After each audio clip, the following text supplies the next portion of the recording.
Welcome back, sleepyhead. Or maybe it's your first time here. Either way, I'm glad you've arrived. Tell me what's your favorite way to unwind before bed. Write it below while the rain begins to fall. And if you'd like me to read to you again, just subscribe. I'll be here every night. Now, let's begin our little ritual. I hadn't planned to stop in that town. The road had stretched ahead without a bend for nearly an hour, and the engine light blinked on with just enough urgency to suggest I shouldn't ignore it, but not enough to make me panic. It was the kind of problem you promise yourself you'll deal with tomorrow.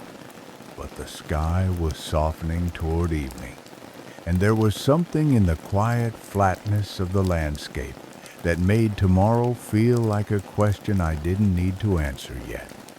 The hotel wasn't grand. It leaned a little, like it had once been taller and settled down with age. Wood trim faded to the color of forgotten tea, a neon sign that flickered only once before giving up entirely. But there was a kindness to its stillness, a kind of hum in the walls, like it had been holding its breath for years, and finally someone had arrived who wouldn't ask too much. Inside, the lobby smelled faintly of lemon oil and thyme. The woman at the desk looked up from a paperback novel and greeted me with a smile that didn't try too hard. "One night?" she asked. "Maybe two," I said, though I already knew I wouldn't leave the next day. She handed me a key.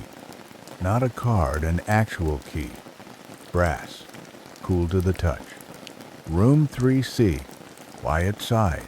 If you need anything, just dial 0. Her eyes lingered for half a second longer than they needed to. "Just don't mind the piano." I paused. "Sorry?" She waved it off.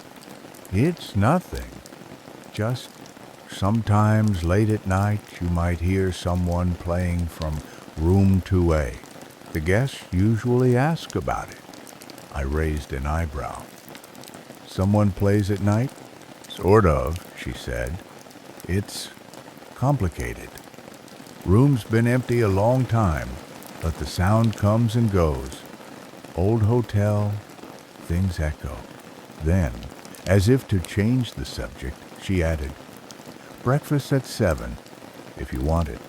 I nodded, took the key, climbed the narrow stairs that creaked like they enjoyed the attention.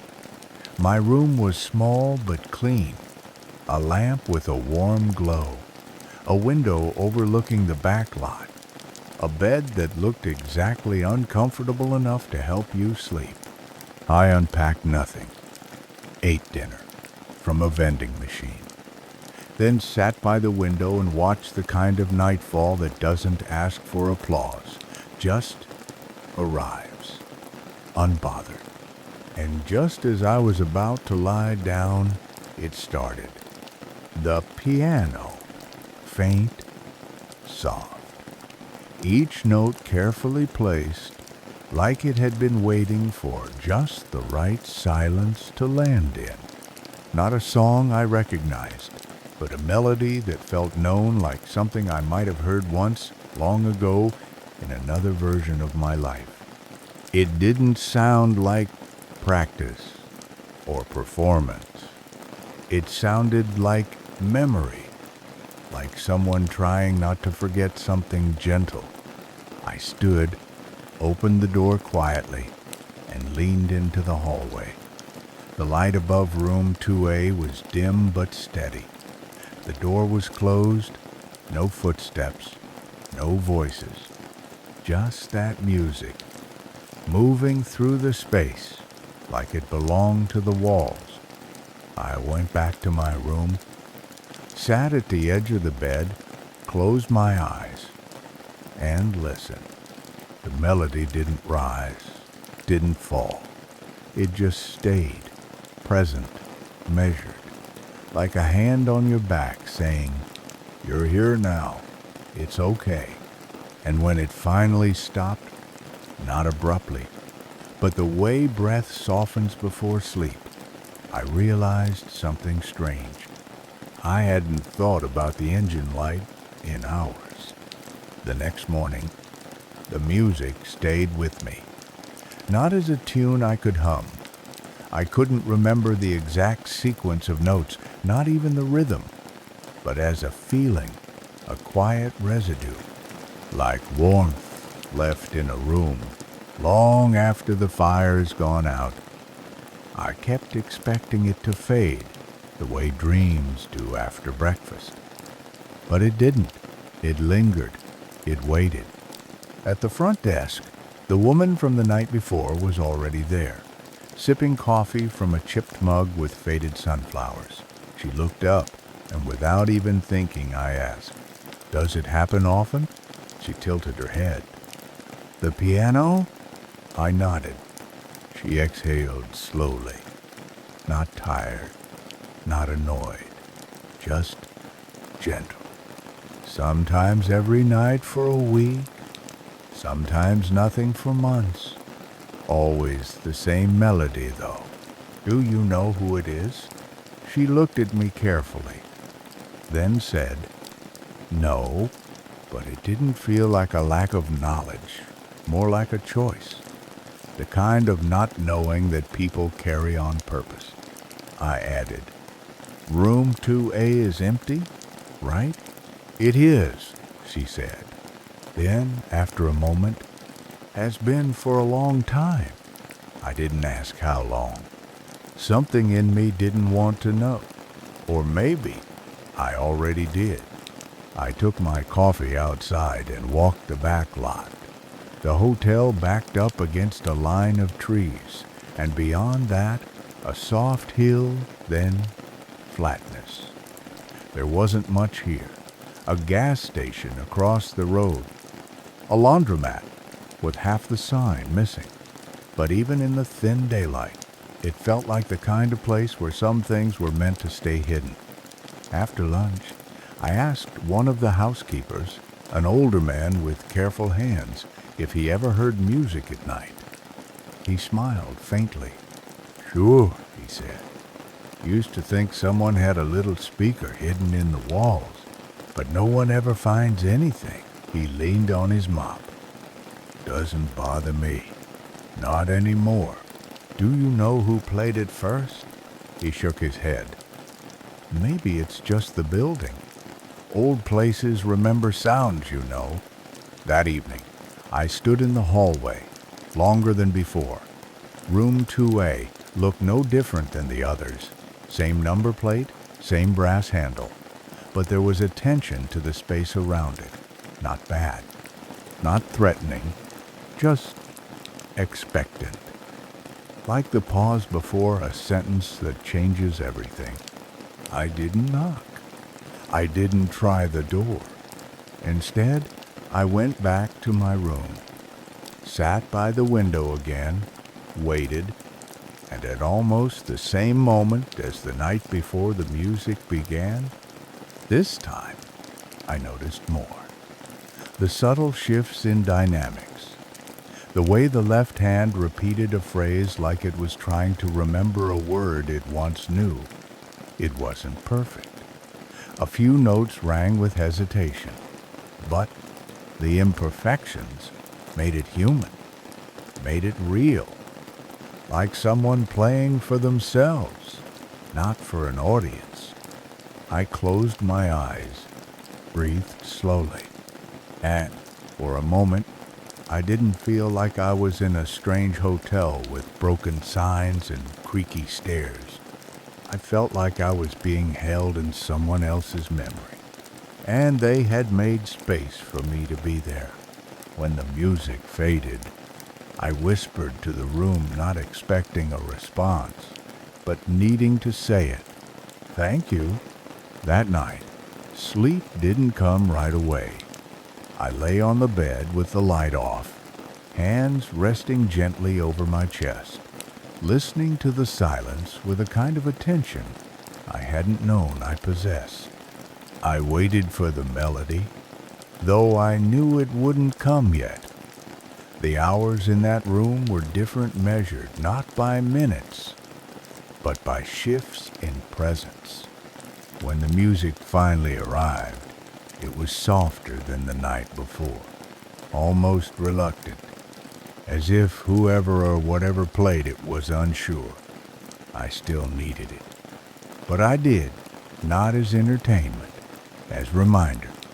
That something, somewhere, still moved gently. That something remembered how to be slow. I fell asleep to it, the notes drifting in and out of the edges of consciousness, like someone speaking in a language I used to know. And in the dream that followed, there was no story, no plot, just a feeling. I was in a room without corners, soft light through gauzy curtains, a piano in the center with keys like river stones, imperfect, smooth, real. I couldn't see who played, but I knew they were there. I felt the air shift with each note. I felt the room listening to itself, and when I reached out, not to stop the music, but just to be near it, a voice no loud, not even clear, whispered something I couldn't quite hold on to. I woke before dawn. The music had stopped. But in the hallway, outside my door, something had changed.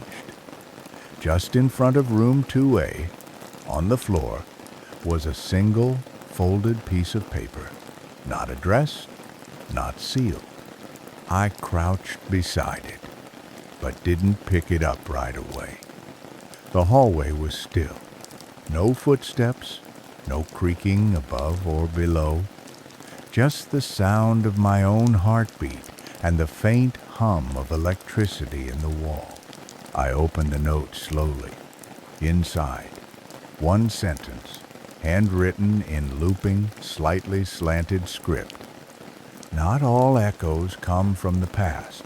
No explanation, no name. I read it twice, then again, then folded it carefully and placed it in my pocket. Not because I needed proof, but because some things deserve to be carried. I didn't mention it at breakfast. I didn't ask questions, and no one asked me anything either. It was as if the place itself had agreed. Whatever was happening didn't need to be shared to be real. That day passed quietly. I walked the streets around the hotel, bought a notebook I didn't write in, sat on a bench that looked westward, and tried to imagine what it would feel like to stay here indefinitely, not stuck, just still. And that night, I returned to my room just a little earlier than usual. I left the window open, even though the air was cool. And when the music began, it was different. Not a new song, but the same melody played with more confidence, more breath, like the player knew I had listened and had chosen to go on. I stood in front of room 2A for the first time, not by accident, not out of wandering, but because something in the night's melody had shifted, grown fuller, deeper, almost like it had turned slightly toward me. The hallway was dim, one bulb overhead humming faintly, flickering like it wasn't sure it should stay on. I didn't reach for the handle. I just stood there, close enough to hear every key as if it were struck inside my chest. The door itself was old but unmarked, no scratches, no signs of use, but it radiated presence. Like someone had recently left, or was just about to return. I leaned in a little, just enough to rest my fingertips lightly on the wood. It was warm, not heated, not strange, just not cold, as though it had remembered being touched before. The music was softer here, not quieter, closer, as if it didn't need to travel anymore. I closed my eyes and listened. There were no voices, no footsteps, just the melody, played with a kind of love that didn't ask to be heard. Something unpracticed, yet intimate. Like the player wasn't trying to remember the song, they were trying not to forget who they were when they first played it. I whispered, barely audible, "I hear you." And in that instant, a pause in the music. One beat, two. Then it continued. No drama, no response. But the kind of pause that said, "I hear you too." I stood there longer than I intended. When I finally turned to go back to my room, the hallway felt different. Not darker, but deeper. As though each step now echoed in a space I hadn't noticed before. Back inside 3C, I didn't turn on the light. I sat at the edge of the bed and let the dark surround me like a slow-moving tide. The music continued, then faded. And when silence finally returned, it wasn't empty. It was shaped like something, like a held breath or an arm waiting to rest on a shoulder. I reached into my pocket and unfolded the note I'd found the night before. Not all echoes come from the past. I read it slowly, then said aloud, not to anyone, not even to the room, just softly into the dark. Maybe some come from where we're meant to go next. And with that, I let the stillness hold me until sleep arrived. It didn't pull me under. It invited me in. I didn't plan to look through the guest book. It wasn't even on display, just a heavy ledger left open behind the front desk one morning, as though someone had meant to put it away and then decided against it. The woman at the desk was out back, her coffee still steaming beside the register. I stood quietly, unsure whether to touch it, but the pages were already half turned by the breeze from a nearby fan. I let my hand rest on the corner of the book, then slowly flipped backward. The names were ordinary, mostly neat cursive, a few printed in block letters. Cities I didn't recognize. Rooms marked beside them. Stays lasting 2 nights, 3, sometimes more. Then I found it scrawled smaller than the rest, a name I didn't know, beside room 2A.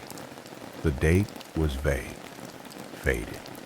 But something about the handwriting struck me. Not the words themselves, just the rhythm of them. Familiar.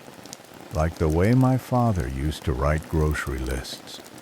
Slanted, deliberate, with too much space between the letters. I read it again, then again. It wasn't recognition. It was memory finding its way through feeling instead of fact. I closed the book softly. Didn't take a photo. Didn't write it down. Instead, I walked outside into the thin morning light and sat on the small bench near the vending machines. For the first time in years, I let myself remember him not as he was in his last months, but the way he used to lean on the piano at home, not playing, just standing beside it, one hand resting on the edge, as if listening for something he never said aloud. We didn't talk about music much.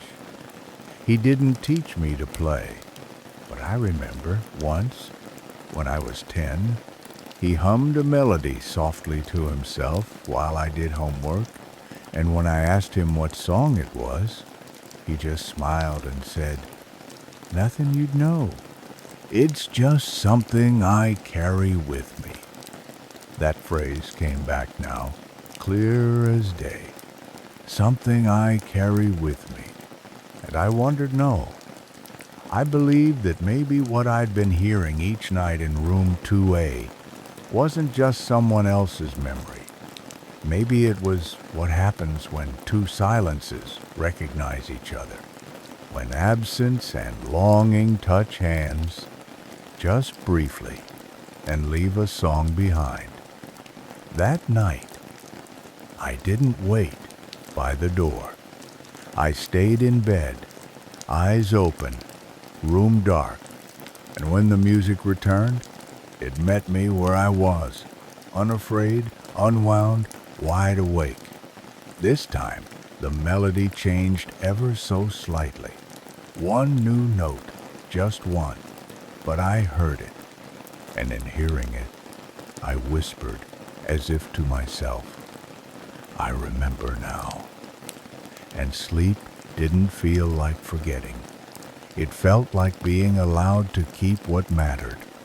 I began writing without planning to. It started the way breathing does after you've held it too long, slow, hesitant, necessary. A hotel notepad sat on the desk beside the lamp, unused since I arrived. Thin, off-white pages with the hotel's name faintly printed across the top, Marlin House. I sat down without turning on the light, using only the fading window glow of early evening. My handwriting was shaky at first, as if I were speaking a language I hadn't used in years. The first sentence wasn't a sentence at all, just a thought. I don't know why I'm writing this. I paused, then kept going, maybe because the music keeps arriving, and I keep being here when it does. I didn't try to explain. I didn't ask for anything. I just described what I felt, the sense that time slowed near room 2A, the pause in the melody that felt like it was waiting for me, the strange comfort in not knowing who or what was playing. I wrote about my father's humming, about the way memories rise when the world is quiet enough to allow them. I wrote about how the silence after the music ends doesn't feel like absence. It feels like something staying close, just out of sight. And then, at the bottom of the page, I wrote, if you're real, thank you. If you're not, thank you anyway. I signed it only with my initials, folded the page once, and after a long breath, I stood, stepped into the hallway, and placed it gently on the floor in front of room 2A. No knock, no sound, just paper and quiet. I stood there a moment longer, not expecting a reaction, not needing one, then turned back to my room and closed the door softly behind me. That night, the music came later than usual. I thought maybe it wouldn't come at all. But when it finally did, it began not with the usual phrase, but with 3 new notes slow, suspended. Then the melody returned. Familiar, steady, but warmer somehow, like someone smiling while telling a story you already loved. I listened from my bed, eyes closed, hand resting on my chest, and for the first time, I didn't wonder who they were. I just let the music fill the space between us like light filtering through water.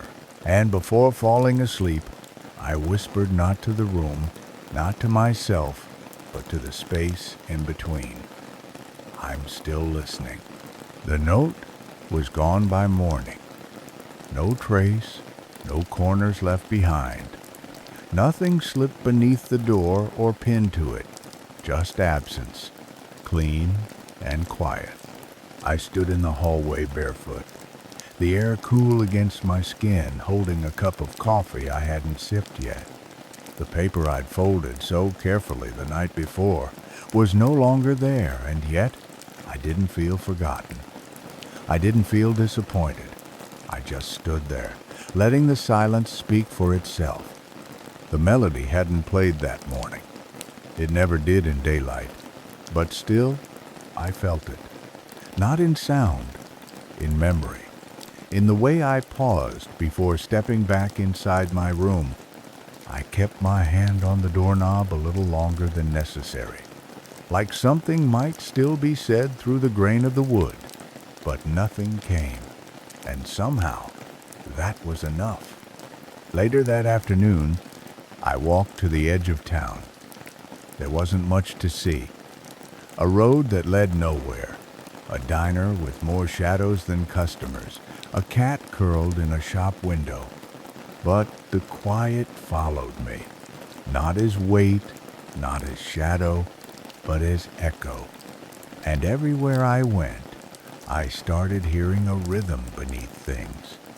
In the way the wind nudged a sign, in the creak of a wooden post, in my own footsteps across gravel, a rhythm that matched the pace of the melody from room 2A, as if now, having heard it, the world played it back to me in pieces. That evening, I passed by room 2A again, not to look for a reply, just to walk slowly, to be present near the space that had opened something inside me. The door was still closed, still plain, still silent, but it felt different, not emptier, just witnessed, as if it had held the note for a while, then let it go in its own way. And in letting it go, it had told me something simple. I heard you that night. The music didn't play. I waited, of course. Laid on my bed, eyes half closed, breath even, ears wide. But the night remained still. And I wasn't sad. I just missed it gently, like the way you miss someone who has already given you what you needed. I whispered, again, into the room, not expecting anything to come back. I still remember. Then I let the dark do what it does be told, what we can't name. I didn't plan a farewell. I didn't pack differently. Just folded the few things I'd taken out, zipped my bag without urgency, and opened the window one last time to let the air move through. The room smelled faintly of wood, and the night before a mixture of sleep and stillness, I stood by the desk, fingers brushing the empty notepad. I didn't write again. I didn't need to. Sometimes the page says enough just by having been used once. I looked toward the hallway, half waiting for the music, though I knew it wouldn't come now. It had already said what it came to say, and I had listened. Not with answers in mind, but with space. At the front desk, the same woman greeted me with the same calm. She didn't ask how my stay had been. She didn't say anything about the note I'd left or the music that never officially existed. She only said, "Drive safe." But then, as I turned to leave, she added like passing thought, "Some rooms don't close behind you. You just keep walking with the door open." I nodded, not because I fully understood, but because something in me did. Outside, the sky had softened to that warm, early morning light that doesn't ask for attention. I stood for a moment by the car, letting the quiet settle over me one last time. Not the hotel's quiet mind, the one I hadn't realized I'd been missing until I heard it played back to me on a piano behind a closed door. I didn't look up at the windows. I didn't need to see room 2A. It wasn't up there anymore, not really. It was inside me now. A presence, a tempo, a way of hearing the world that didn't push, didn't demand, didn't explain. Just waited, just listened. The road was empty as I drove out of town. Soft bends, trees leaning in as if to wave quietly. No signs, no final message. Just a single moment, maybe 30 minutes later, when I stopped for gas at a lonely station on the edge of nowhere. Inside, the radio played something instrumental, something slow, and for half a second, just a flicker, I heard it, the same three-note phrase from the first night, played once, then gone. The attendant didn't notice. No one looked up, but I stood still for just long enough to smile, because I knew, not that the music had followed me, but that I had learned how to carry it. And maybe somewhere else. Someone else was just now sitting on their bed in a quiet hotel, hearing something faint from the room next door, not sure if it's real, not sure if it's meant for them. And maybe they'll listen. Maybe they'll write. Maybe they'll whisper into the dark, "I'm still here." And maybe the room or the silence will answer,